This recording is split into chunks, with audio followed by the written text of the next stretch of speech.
जीवन शाश्वत प्रवाह है, इसमें निरंतरता है।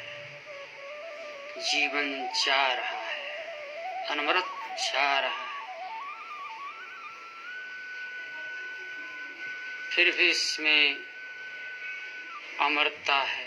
यह किसी भी बाधा, व्यवधान या विघटन से रहित है।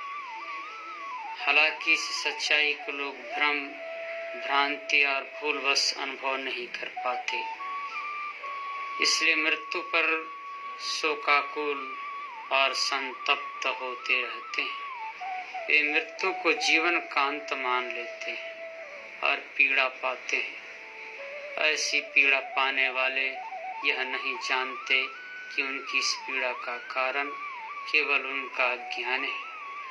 इस सच को अधिक सुस्पष्ट करने वाली एक सत्य कथा है।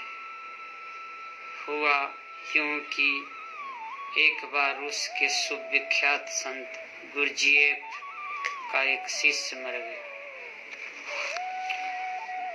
संत गुरजिएफ उस शिष्य के घर गए। वहां जाकर देखा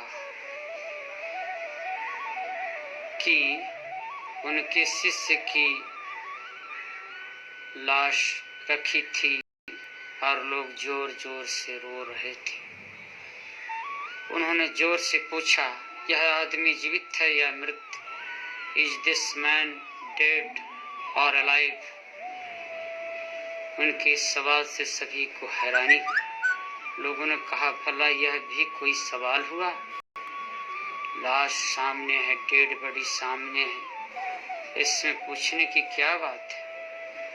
संत गुरजिएफ ने कहा, अरे तुम सब इतना भी नहीं जानते कि जो मृत था वह मृत है और जो जीवित था वह अब भी जीवित है।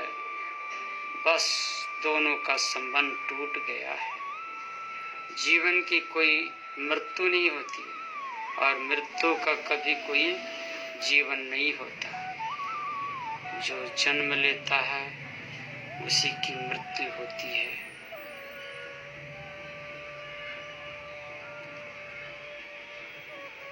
जो जन्म नहीं लेता उसकी मृत्यु नहीं होती। जो जीवन का सच नहीं समझते, केवल वही मृत्यु को जीवन का अंत कहते हैं। जन्म जीवन की शुरुआत नहीं है और ना ही मृत्यु उसकी समाप्ति है। जीवन तो जन्म और मृत्यु के भीतर भी है और उसके बाहर भी है।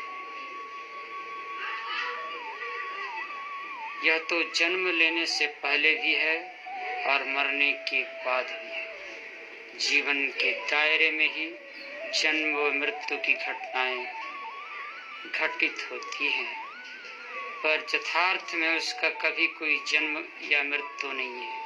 वह तो नित्य है, शाश्वत है, अव्यय और अक्षत है। इसी कारण से इसे अमृत एवं सनातन कहते हैं। गीता की वाणी है, न जायते म्रियते वा कदाचिन्नाय भूत्वा भविता वा नु भूयो अजो नित्यः शाश्वतो पुराणो न हन्यते हन्यमाने शरीरे।